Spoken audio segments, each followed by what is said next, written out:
With that, I would like to introduce the Space Policy and Finance Working Group. Again, this panel will kick off the Space Policy and Finance Working Group, try and cover topics that are going to be covered in the working group. Catherine Koleski will be the working group chair for the panel. We have George Pullen, who you met earlier, from Chief Economist from Milky Way Economy. He'll introduce, and then we have Catherine Koleski coming up from Defense Innovation Unit. She is the Director of Congressional Affairs and Policy at DIU. We also have Aaron Miller, who you met earlier, Executive Director of Space ISAC. And then online, who will be joining us, we hope got set up right, is J.R. Gibbons from the Chief Investment Officer from the Office of Strategic Capital. Sure. Thank you. Thanks, everybody. And my agenda has here that Wes Spurlock is actually filling in for JR. So, hello, everybody. My apologies. JR is much better looking, but I'm between you and dinner, it sounds like. So I don't think anyone really cares at this point. all right, let me do a quick rundown. As previously mentioned, Catherine will be leading this working group. I will try to moderate a panel to help us jump off on some topics as they relate to space policy and finance. Quick introductions. Wes Spurlock is a senior advisor to the director of OSC at DoD. Previously, Wes served as the chief risk officer at AFWERX. Wes, I really want to talk about risk, so that's a good one. Erin, who you may have already seen present earlier today, is the executive director of Space ISAC. She has a decade of experience as a technology collaborator and helping form government, industry, and academic partnerships. And of course, everyone knows Catherine, Director of Congressional Affairs and Policy for DIU. She provides analysis into critical engagements and conversations to include those for dual use. And previously, she was the research director for the research working group for the U.S.-China Economic Security Review Commission, which I'm also curious about how that ties in. So let's just jump right into it. Generic question to get going. What's so bad about space finance policy today? Wes, you want to go first since you're online? No, but I will.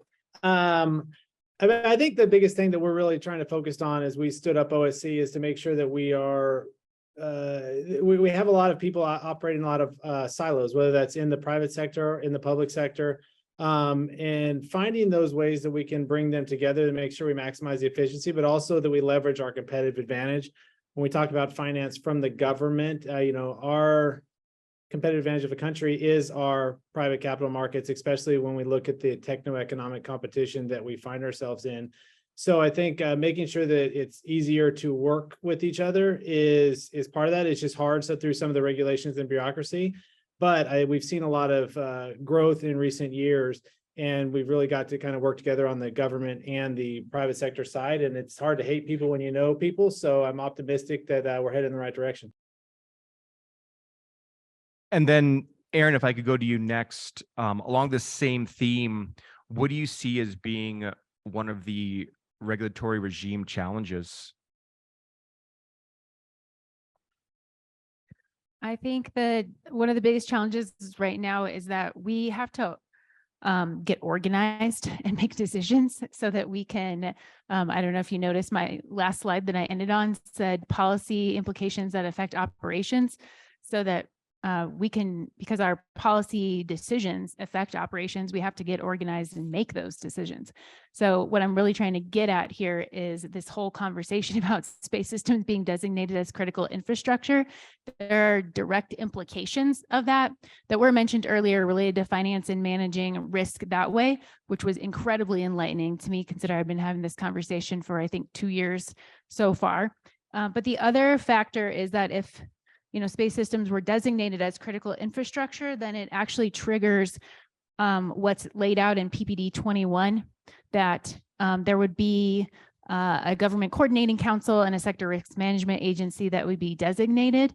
And that in itself just sounds like bureaucracy, but the operational implications are that you would have organized set of representatives from each government agency that would be part of the response, the incident response function when the commercial sector is under attack and there's an incident that is disclosed.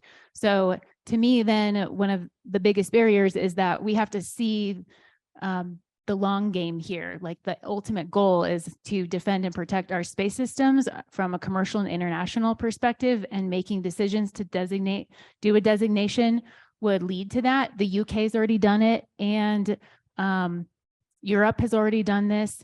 And I think, you know, the fact that the US has not yet designated space systems as critical infrastructure is kind of a challenge. And speaking of challenges, Catherine, I'm going to give you the easiest question, which is space acquisition. What's wrong?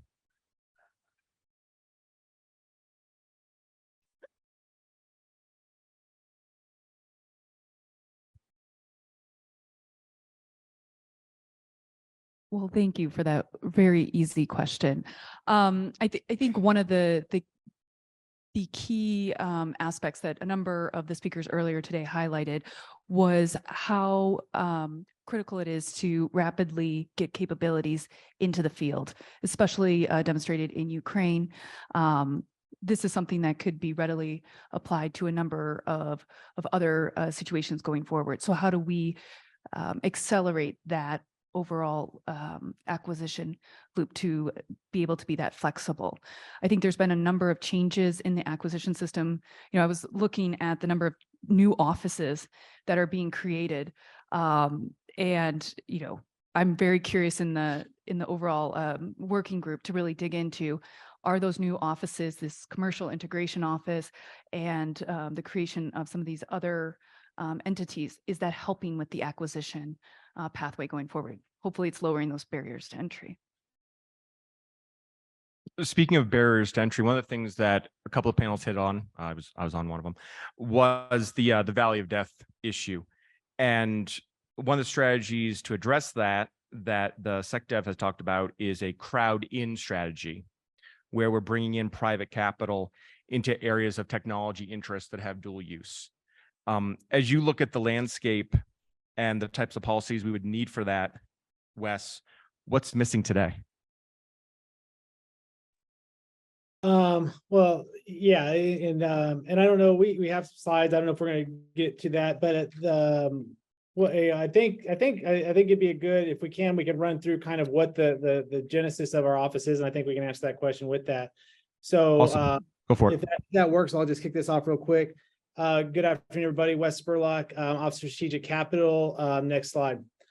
For most of you, some of you may have heard, some of you may have not, but in December, the Secretary of Defense stood up the Office of Strategic Capital with the mission of attracting and scaling private capital towards national security priorities and national security technologies.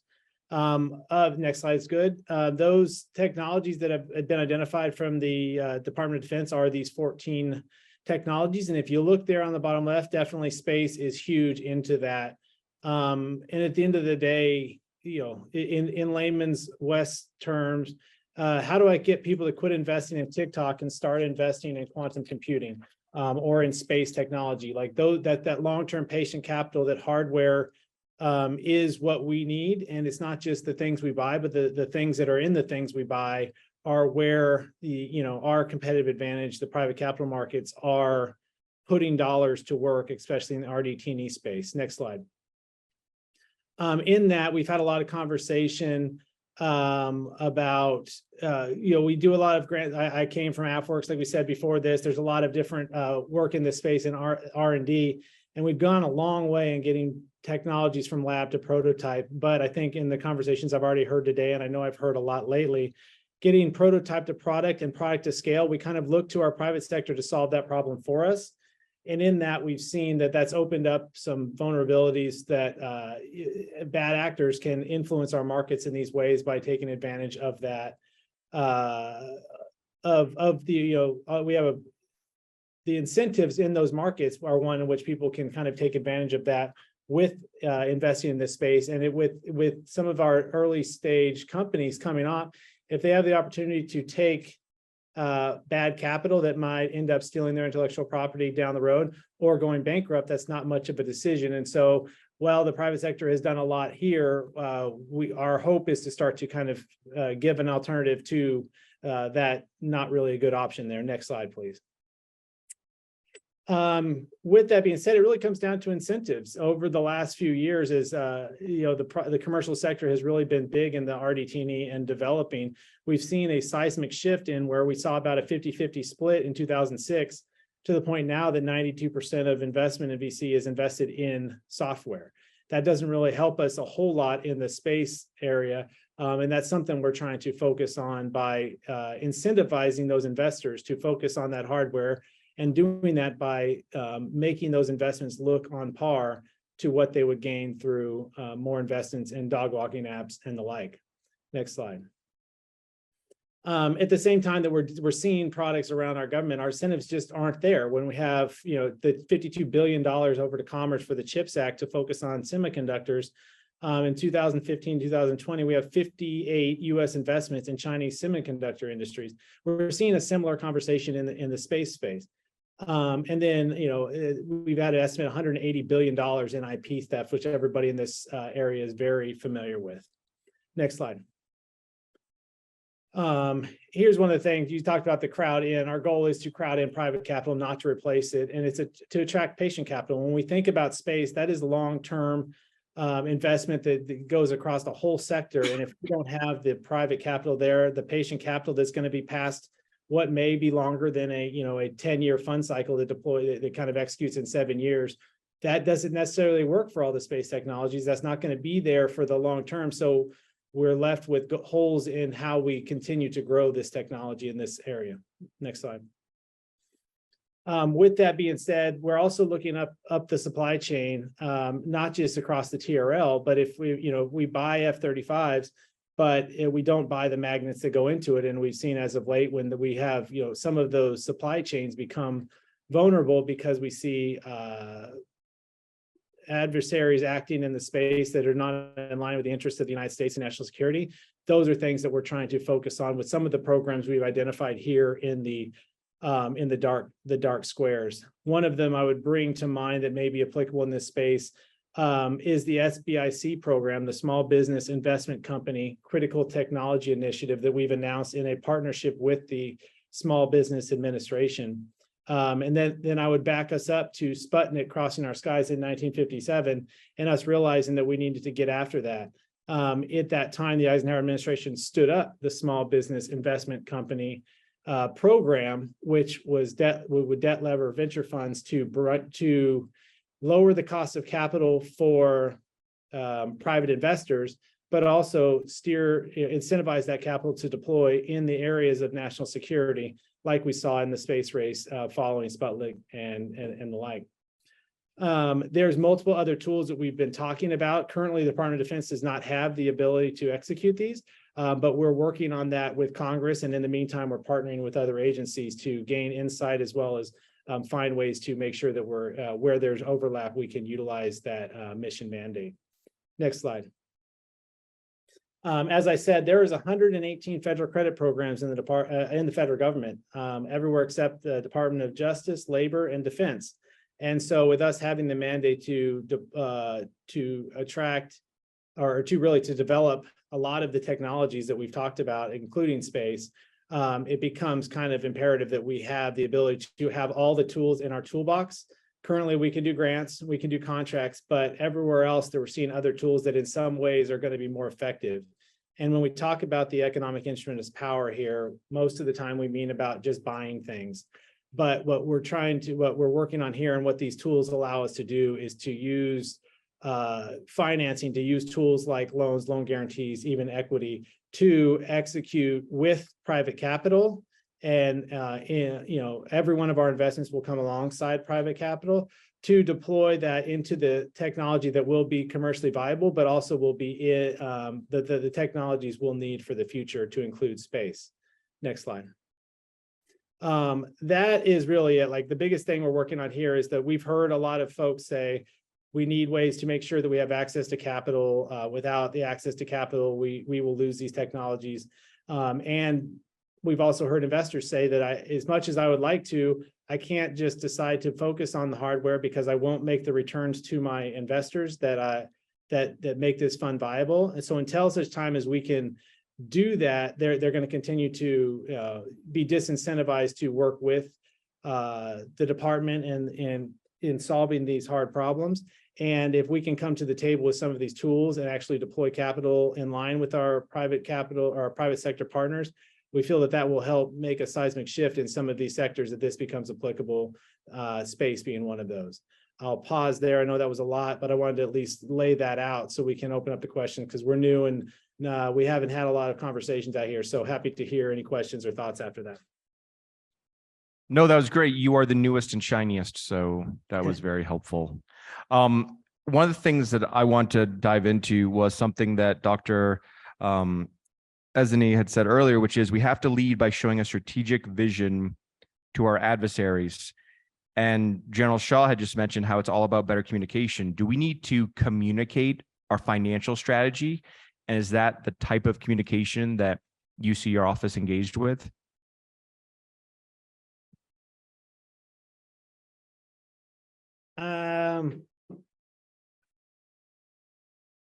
I guess I'm not familiar. Can you say it again? Sure. So when we talk about leadership, leadership comes in multiple forms, but one of the forms that leadership comes in is showing our strategic vision and then effectively communicating that to our adversaries and also our allies, our allied partners around the world who want to do business here and use our capital markets. Is that sort of communication framework, do you see that as coming out of your office? Is that a part of your mission or something that you think is a natural outgrowth of the mission? Well, I think that, and we've heard from both, private industry as well as to our investment community that if we can say whatever we want, we can go sit in beanbag chairs and drink kombucha and run around and talk about it. But until we deploy capital, until we actually come alongside and deliver contracts, we're just talking about it. And so for us, like, yes, we will be queuing, kind of where our focus area is, as we laid out earlier with the 14 critical technology areas, alongside all of our partners. DIU, a very similar way, where, just this week, the DEP secretary signed out the memo for the governance structure for the Office of Strategic Capital that we are governed by a board structure that is co-chaired by the Undersecretary for R&E as well as A&S. And then on that board are the service acquisition executives of all the services to include Space Force. We also have the J8, OGC, the Comptroller, Policy, and CAPE that allow us to make sure that we are integrating and making sure that strategic message is coming out from our leaders at the highest levels of the department. But it's also integrated into the warfighter needs of the technologies of the future. And while we talk a lot about getting the weapons into the hands of the warfighter, nobody's saying, how do we get the microprocessor into the hands of the warfighter? We also have to be cognizant of letting our private sector investors and our competitive advantage in this hear what we're saying and know what we need. And trying to bring together, that group for us helps us align what is our investment strategy. And our hope is that investment strategy will help drive where are the priorities of the department in the eyes of our investors, while also making sure that we realize there's a lot of things that we're still going to have to buy and working through the process we have through acquisitions. But these are tools that are in parallel to a lot of the processes we're already doing, but they are definitely complementary. If we can be more effective with a grant, that's the way to do it. If we can be more effective with a loan, then that's probably the right avenue. But right now, the DoD, unlike many other departments and agencies, do not have all the tools in the toolbox. And being able to deploy capital really is the biggest signal for what is the priority, I think, really in any industry. What I'm curious of, I'm going to switch to Aaron here for a second, because I think it ties in nicely. Spending years working on collaborations with all three legs of the stool, you've got the government partner, you've got the academic partner, you got the industry partner. How do they access these systems? How do they understand this financial landscape from the outside? They're a technologist. How do they know how to start this process? So the only way that I've seen this really successfully done in a replicable manner is when we started seeing the stand up of the innovation hubs, like the EDA has funded a number of innovation hubs, like regional innovation centers. And then we started evolving that into connections with the DoD and military. We created things like Catalyst Campus and AFWorks and all of the other Workses. SoftWorks did a great job. Of course, there's a huge reputation that comes along with each of these. And now what I see is that if you can figure out how to gravitate to your regional hub or your works, then that's where your resources are. That's where your SBDC is going to hang out. That's where your PTAC is going to hang out. And you're going to start to understand the landscape. So as a technologist, you can figure out whether or not you're going to buddy up with your friend who's an entrepreneur who's going to actually help you scale your technology. Or if you are that person, you can figure it out in that environment, but it's relatively organic. What I would encourage is that we start thinking of it from a more global international scale, because now we have all of the ISACs for all the critical infrastructure sectors. We have all of the Workses, the innovation hubs funded by EDA. And so we have a massive network. And if we can figure out how to leverage that network and pull technology through faster and connect the technologists to the resources faster, then we'll probably be better off for national security and for innovation. I promise you we didn't plan that, but this is a perfect tie-in. So global economic competitiveness is going to be another area of the working group's work. And as we look toward that, I want just to level set here. So we'll pull some data because I'm an economist, so I love data, obviously. So PwC has John Hawksworth put together a great paper on the forecast of the global economy in 2050. We continue to talk about the types of technologies that we'll need in 2030 and 2040 and 2050 and what it looks like. We should all keep in mind that over the last 30 years, the E7, which are the emerging 7 nations, and the G7 have now reached parity. So the E7 was roughly 25 to 30% smaller than the G7, and now we are of a comparable size. By the year 2050, it is estimated that the E7 will have double the GDP of the G7. And that's the law of initials, so I'll break it down differently. The G7 are all the folks, for the most part, that we're friends with. And we've been good friends for a long time. It's Chatham here. We'll break it down shotgun style. The E7 are the emergings. And we're not friends with everybody, particularly not everyone who's in the BRICS.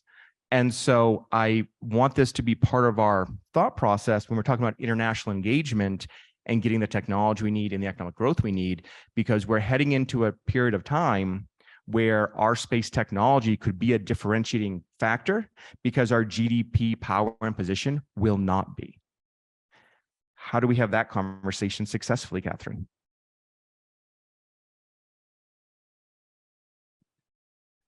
That's a great point. I think one of the big things, and we've seen this in a number of the strategies, is how can we work better with allies and partners? It's not just the United States, but if you combine it with all of our allies and partners, the size of the overall economy, as well as where is it right now, but where is it going, as well as all of the capabilities that are being developed there, the collaboration, the partnerships, we're really not fully tapping into that. So how do we enhance that sourcing, that collaboration, but also how can U.S. companies be delivering that technology to allies and partners and meeting that market demand? Some of these things we figured out, but there's a number of, I would say, changes with the fast advancements in the space technology sector, where a number of things might be on ITAR, but are becoming very readily available globally. You know, how are we aligning policy and our regulatory system with what is happening kind of on the ground level, and how do we, I would say, make sure we're making those advancements, making those necessary changes while balancing that global economic competitiveness with our national security interests. I think there's something there too, perhaps, Aaron, that you mentioned before, which was we've figured out regional hubs. as a way to bring together collaborators. We know that to have our various works with an E, obviously spelled correctly, all of our various works in the regions, and that's how we can access these networks. And now we see that there are guardians now embedded at certain embassies having these conversations about space. Is this a model? Can we have these types of regional hubs internationally to make sure that we're getting the partners we need? Is there direction here? Is there talk about this? It was sort of piloted. I need to follow up with one of my favorite people, Jake Singleton, who piloted an international accelerator, and he used to work at Catalyst Campus, so he's pretty familiar with the hub model.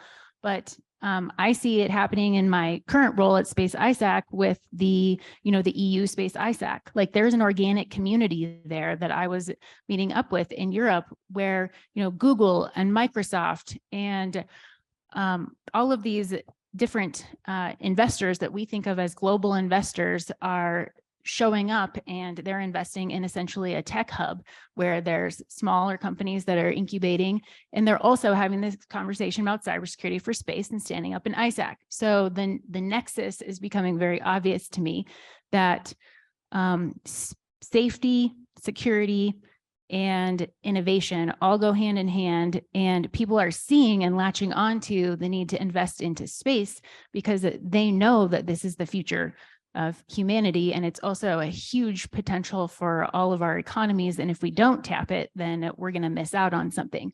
So I think if we don't make decisions to that end, then we will start to fall behind because other people have already noticed. Other people have international banks of development. You know who you are.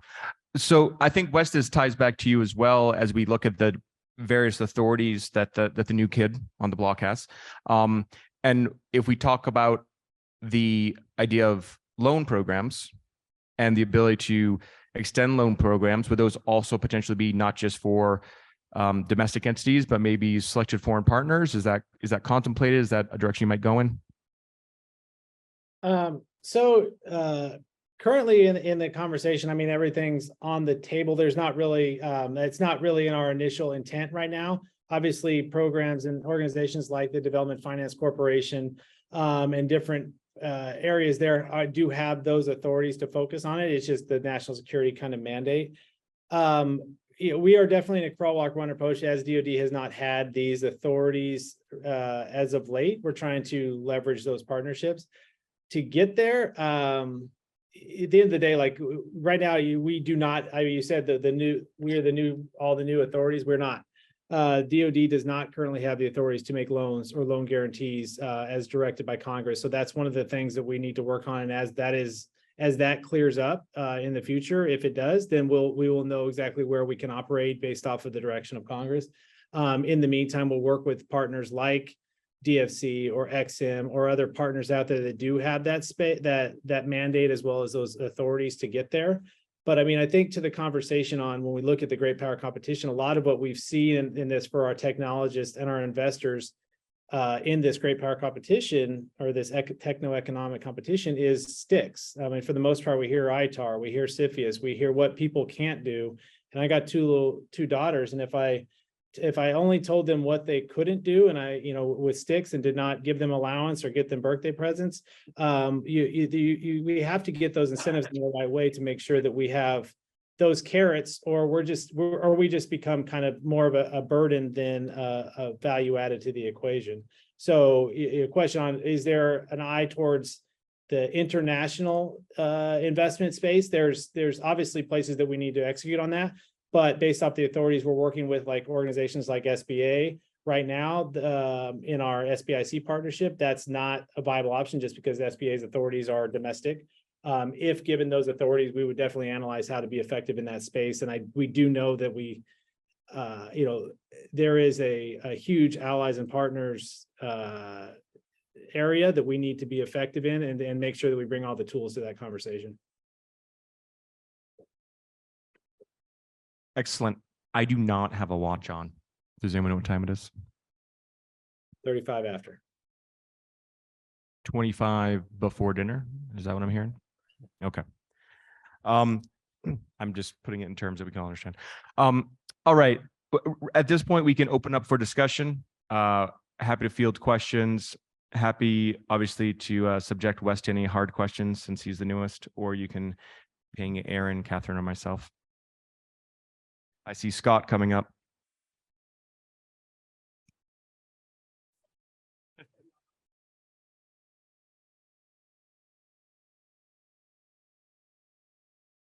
I see you, Laura. I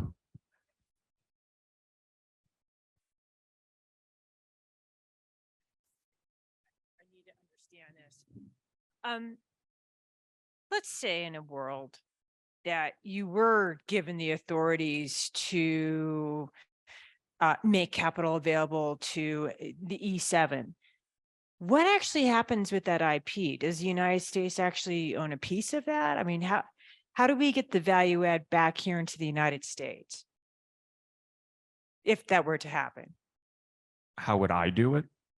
I mean, Well, you them- are the man who's got the tie on. right. Have them set up the U.S. entity, right? Have the U.S. entity, and the U.S. entity owns the IP. Because we're talking about U.S. taxpayer dollars here, right? And that, if we want to have the carrots, which I can completely see. I mean, you don't want to say no, no, no. Otherwise, your daughters and your sons will go off and hate you. But the thing is that if you have these carrots, the carrots are taxpayer dollars. How does the benefit come back to the United States? How can you sell it so that you can get that authority? Well, if I may, I will, when we're talking about things like loans and loan guarantees, it provides us, just the basic finance part of it. Debt is higher on the capital stack. So in the event of a downside type of scenario, as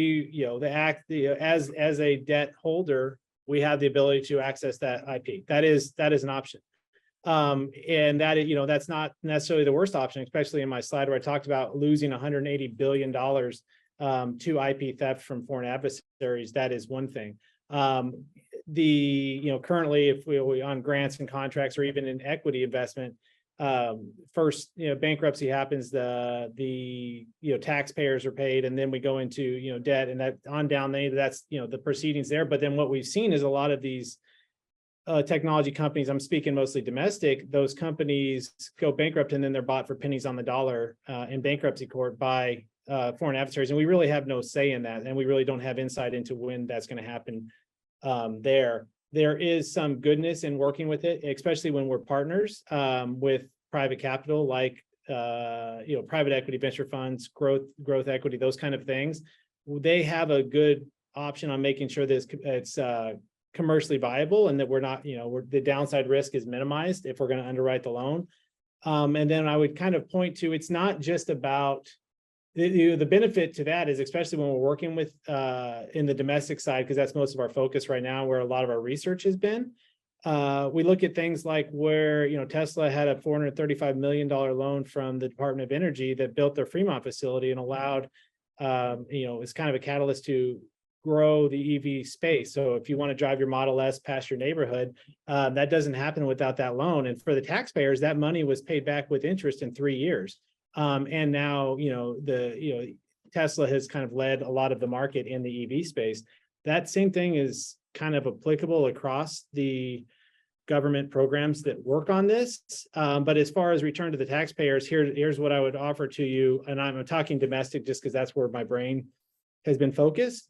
Is what do we call, right now we do a grant, and that is in the authorities of things we can do. We do that every day in different ways, especially in the RDT&E thing space. But if we could do the same effect and get that capital where it needed to be, but do it in the form of a loan that the taxpayers were able to get that money repaid, and that capital was able to be, non-dilutive capital that didn't kind of disincentivize the technologists, then that is a better answer for the taxpayers every day of the week and sometimes on Sunday.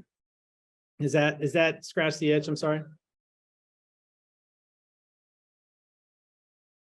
It scratches the edge. I was sort of interested on how to expand our alliances, overseas, but that does definitely scratch the edge because it answers other questions that I have. Thank you. Well, one of the things I And- would and- say is currently today, there are authorities out there through the federal agencies in this technology space, and it may or may not be applicable, but the Development Finance Corporation does have this ability. They have the ability to deploy $60 billion to include up to 30% equity stake in developing countries, to the point of the E7, G7 conversation in low to middle income countries. So there are programs out there that are executed in this space. I can't speak to kind of the direction of where that's going. I spent a year over there previously. But there are, especially in the developmental space, opportunities to do that already ongoing today. And we're looking to learn from those examples as we bring that to have a national security focus. And there are other programs like the Department of Commerce's International Trade Administration that has foreign commercial officers in a majority of the embassies that are there to help with market research, to help find what are those POCs for U.S. companies to export abroad. We also have the U.S. Export-Import Bank that is looking beyond, I would say, the traditional oil and gas or airlines to be able to say, what additional debt financing to be able to export some of these larger platforms. I'm not sure if it's going to be as applicable to software, but in space, there's a lot of other capabilities that I think it would be very applicable to.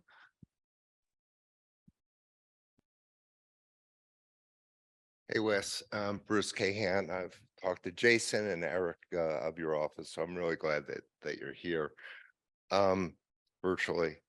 I'm picking up on a comment that Aaron made, that space is becoming critical infrastructure, whether we want to let the cat out of the bag or not. Has the Office of Strategic Capital thought about perhaps looking at how the other critical infrastructure industries have financial mechanisms? I'm thinking health and hospitals, I'm thinking, home loans, where the government directly or indirectly is a market-making facilitator. Obviously, we can see the good and bad of that from time to time as the economic cycles eventuate.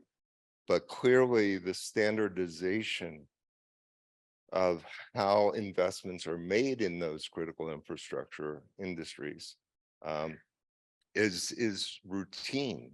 The state infrastructure bond banks, for example, factor the annual transportation allocations to those states so that they can anticipate the allocations and build the roads in their states. I mean, what is it about the precedent of critical infrastructure finance that we can draw legitimacy from for the space domain? No, thank you, Bruce. And if you talk to Jason and Eric, then you'll know that they use bigger words, and I can't understand most of them. But I hope I can talk to some of this. I'll give it a shot. I mean, first of all, as far as looking at it from the lens and the seat that I'm sitting in, I know that space, obviously, I showed you, is one of our 14 critical technologies. So we are exploring that. Whether the infrastructure part of it in the lens that I'm looking through, it is one of our focus areas. We are definitely doing some research. When the Secretary of Defense stood us up, he gave us kind of the mandate, knowing that we don't have the current authorities in the department to execute and move out, but to stand up in the model of a crawl, walk, run approach, where we can spend the time looking as to where we can be maximally efficient and effective with the marginal dollar in incentivizing the private sector to get there. So as far as that perspective, whether it's designated as critical infrastructure, I don't know that that is I would have to learn more to see if that is where that policy directive would come from, and I will defer to Aaron and them on that. But as far as like that, it is a critical technology we are focused on in our office. Space is absolutely that is high on our list of things we're trying to attract, and working with the principal director for the department on space. That is something we do on a regular basis. And it sounds like Aaron's way smarter than me. I'm used to this, hanging out with this team. So Aaron, over to you. No, Wes, I think you got the right tasking there from Bruce, because the connection between the financial sector and the designation of critical infrastructure, it may not be part of Department of Defense, not not that secretary, but the other secretary of the Homeland would be responsible for that designation. And then there's the subsequent conversation about resources. The one example I can give is that those that were designated as critical infrastructure during the pandemic, then they were allowed to remain open. So there's a direct implication on their business and whether or not they were going to receive business because they were open or not during a pandemic. And if you were not a covered entity or whatever the exact terminology is there, being designated as critical infrastructure, then you would potentially lose business. So there are resource implications and allocations. I think it goes a lot deeper than that. That's just a surface level example from the past couple of years, but Wes, we could really use your help on this. Thanks, Wes. I'm all in. Give me let me know where to sign. So What do you got for us, Dr. Bill? Hey, hi Wes, I'm Dr. Bill Goodman, Goodman Technologies. We're one of the new space Nexus elite companies. And I know about your TAP program from Sarah Hand. It's first I heard of SBIC and SSBIC. And my question is, we are planning to leverage TAP for one of our phase 2 enhancement programs with NASA. But SBIC and SSBIC, if they're loans, there's usually collateral that goes with loans. Do you know what that might look like? Because in the past, I've tended to avoid, the traditional SBA loans because we're an LLC and it affects personal income at that level rather than if we were a C Corp, then it's no brainer.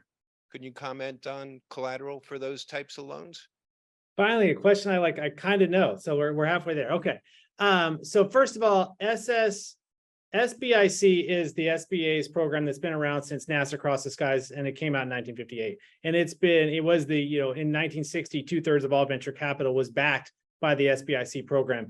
It is debt, but it's deployed as equity through a loan. And so here's how I can understand it. If Wes raised a fund and I'm going to, my friends all gave me $10 million, and I'm going to raise that fund to deploy it on whatever I can get them the most money on. I look out there and I see that Catherine's dog walking app can give me a 3x return, or I can focus on quantum computing, but that's going to be a 2x return. I have to go as a fund manager, I have to deploy that capital towards the dog walking app because I have to make sure that I have a fiduciary responsibility to do that.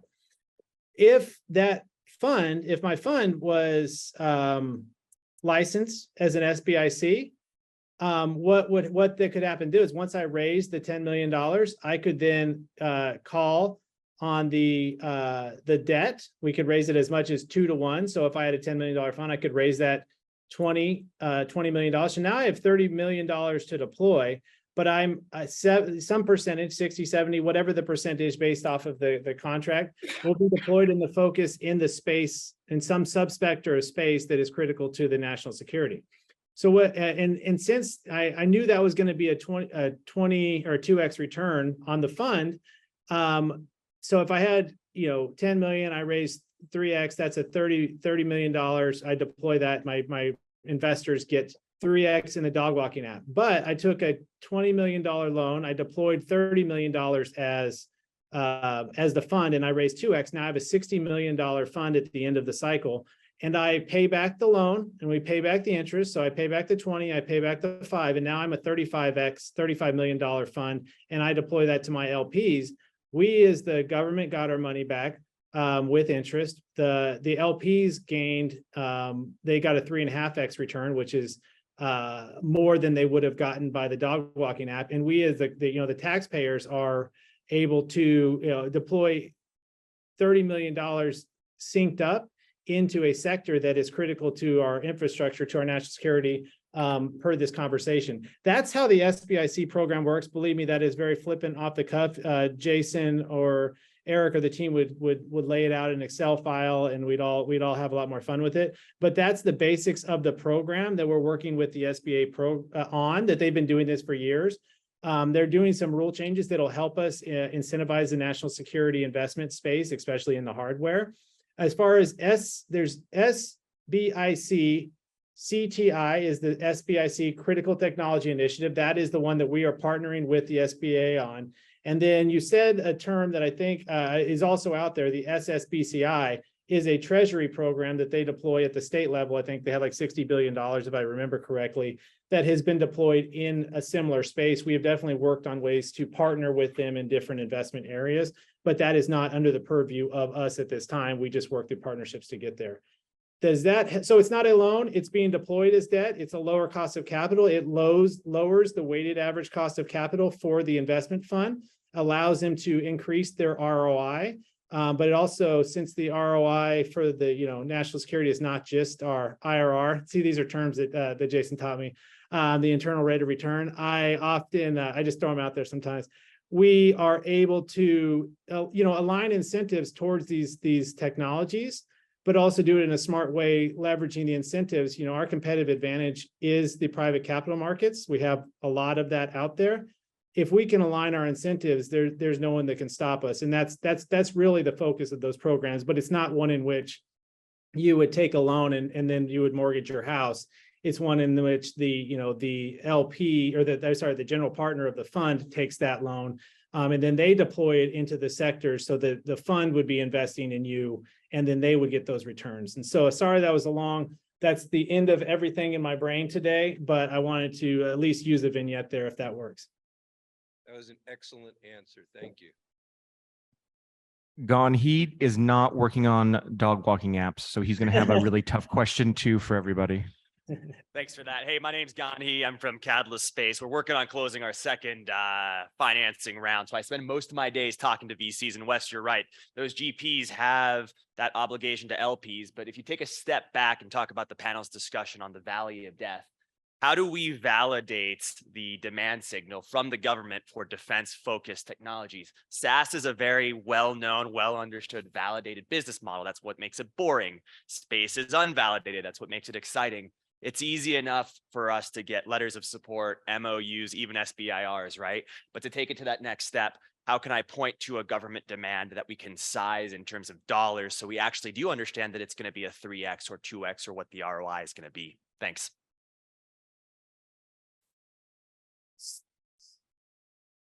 I'm afraid to say this, but I think that is a very narrow approach, because just going to the government to validate your solution is going to lead to a very limited customer base. Of course, there is a customer base there, but it's a limited one.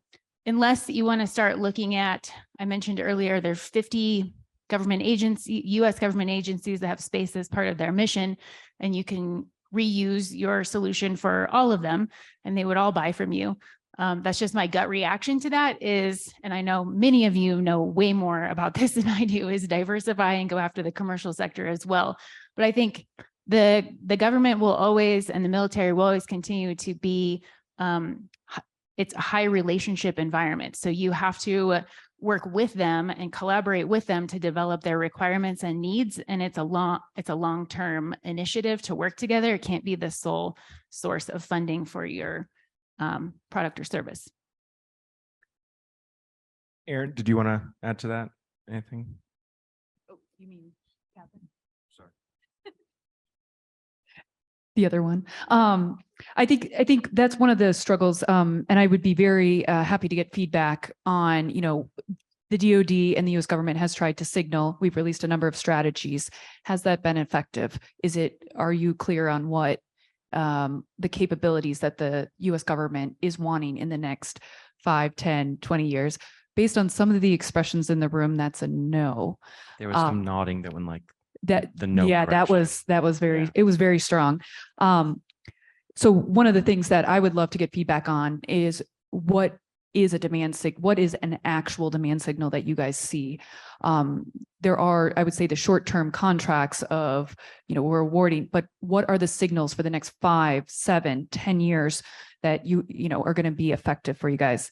So I'll just stop there. I'd like to try this one. So again, I'm going to repeat something I said in the previous panel, which is I believe space needs its own In-Q-Tel. It needs its own nonprofit VC to act as a signaling mechanism. It actually does a lot of the same things, but in a different financial toolkit as the SSBIC, which is it provides funds. Those funds that it's providing then let the rest of the VC community know, oh, look, here's a signal. They've put in $1 million. They put in 2 million. A lot of times those dollars were followed 5-1 and 20-1 for the intelligence space. We need the same thing for space. I think that that would be a very strong signal. It would also signal to VCs out there who are focused on deep tech, which of course space is part of, who are focused on deep tech, that the government is standing ready and the government has set this type of mechanism to apply this signal, because there is a signal issue. There's a point where you win your phase 1, you win your phase 2, and just like so many people have said, there's this break, and now what? And you can fill that gap with this type of mechanism, I believe. Pete, you gonna bring us home? I'll at least ask what I hope are 2 provocative questions. So you had mentioned Defense Production Act a while back, and in the presidential guidance for the Defense Production Act, it puts the ability to elevate presidential determinations in the hands of the Secretary of Defense for all of space. Now, an additional question I have is, like, you've got 14 key areas that you briefed. We certainly have things, broad level things that we could be talking about space infrastructure and space mobility and logistics. Why not elevate up through the DoD to get a presidential determination now on the things we think matter, like this, the 5 of the 6 things in the first State of the Space Industrial Base? That's question 1. The second question relates to money itself. So my understanding as a layperson is that the government creates money all the time through the banks, and then those banks deploy it. But another economist, Armin Papazian, in his book, The Space Value of Money, has proposed public capitalization notes where new money would be created directly in some place, for instance, the Office of Strategic Capital or in DIU. Is anybody seeking to actually pursue the authority for public capitalization notes so that we have direct injects to spend this money where we think it matters? So if I hear the question right, does OSC want to print money? I don't think so. I know that's not in the conversations of what we've done. I didn't know, very familiar with the DPA. I actually spent a year as a managing director over at the DPA at the Development Finance Corporation, working through some of that. And there is in the section, I think 302, 303, I want to say, of the Defense Production Act, the ability to do loans and loan guarantees. One of the things I would say, and we're working very closely with our Title III partners, is DPA is an emergency authority, and it's not just a DoD authority, it's a Title 50 authority that's laid out in the cases we've seen, such as COVID response and all the things that we've seen DPA used for lately. I would back up just a minute. We are definitely interested in working to work on a 501c3 nonprofit authority. There's been fits and starts in the DoD accessing the IC capability in that, and we have a very close working relationship in that space and are working to make sure that we can access that, not just for space, but for the department. But once the department can access it, we can access it at the discretion of the Secretary of Defense in supporting his mission direction. As far as, I'll just be frank, there is a natural aversion within the interagency for the Department of Defense to be executing in the economic instrument of power, just by and large. It's just a different space, and it's something that we're building comfort. Our hope, and then working with Catherine, the DIU, and a lot of the people that have been working in this space, is to build that trust to understand that it is different. Because the vast majority of folks that are working, the vast majority of Americans have a preconceived notion of the Department of Defense, and it is not. It's what they've grown up is pointy things, they go boom. And in a lot of the operations that we're focused on now, as in space, in all the things that are going on around the world, it's a lot of the other things around that. Technology is one of our competitive advantages in that, making sure that we access that through our entrepreneurs, our technologists, our investors is key. Do I see it? I mean, I don't see that there's a political appetite, I don't think, whether that's in DC or across voters and taxpayers to do a I forget what you called it, but basically print the ability to access maybe defense bonds in that space. But I do know that we're trying to execute all the tools that we can that are viable. And if those are not accessible, then obviously then we would look to the next iteration. Things are moving pretty quickly in this space in both the DoD and around the interagency to access all the tools to maximize the efficiency, but bringing on new tools in that space outside of a clearly defined emergency situation, I just to be frank, I think you'd have a hard time getting there politically, but I may be wrong, and I'll defer to my fellow panelists. Catherine, any thoughts on printing money? Printing money is not as simple as it sounds. If you look at our budget every year, it has to be balanced. And that's by selling bonds in the federal debt. And so just at the end of the day, we have a number of people in the room. We do not have treasury in the room. And I think that is something that's really critical. If we're going to be moving a lot more into some of these aspects, we do need to have some of the other organizations, and I would say a much more holistic government strategy, because it's going to be not just the Office of Strategic Capital, but if you combine it, with their partnerships with the Small Business Administration, with a number of the other aspects, now we're talking, hundreds of billions of dollars that we're able to affect. But there's a lot more on that. And I'm not sure Treasury is going to allow the Department of Defense to print money, given how much the Department of Defense has spent over the last 25 years. Erin, do you want to give us any closing thoughts? I think we're at our time. Closing thoughts. Okay. Well, I want to actually acknowledge that the Department of Defense has done a lot of work to make sure that their requirements are available to the private sector. And they've also created a lot of innovation programs. I've seen a huge change over the last several years. So my comments earlier were not to detract from the progress that is being made. But I also had a couple of thoughts related to some things that have come up over the course of the conversation, maybe not printing money, but giving some money to reduce barriers for industry as we go into this emerging commercial space even further. Then there's been a lot of mention of IP theft during these conversations, and also some mentions of gaining access to clearances, also potentially collaborating with the G7 countries and working with many more foreign nationals, we'll say. So under the Department of Defense, there's a lot of knowledge base associated with how to do all of those things that I mentioned. And I think there's a potential that, using some of that knowledge base to give, I'll just say, some funding towards reducing barriers for small businesses to have access to resources that they wouldn't normally have access to would be huge. When you think about whether or not they understand, the people that are in their landscape, their workforce, their risk associated with IP theft and these other factors, then that would potentially help a lot of companies go further faster. With that, I will conclude the panel. I would love to pass this over to Casey, Wes, Erin, Catherine. Thank you so much. The people who join us online who are going to miss out on barbecue, I'm sorry for you, but I'll eat your portion. Scott's going to take us away, I guess. Thank you. What a great panel. And a great stage setter for the working group action that's going to take place over the next couple of days. So I want to thank George, Catherine, Erin, and Wes. Thank you for joining us virtually.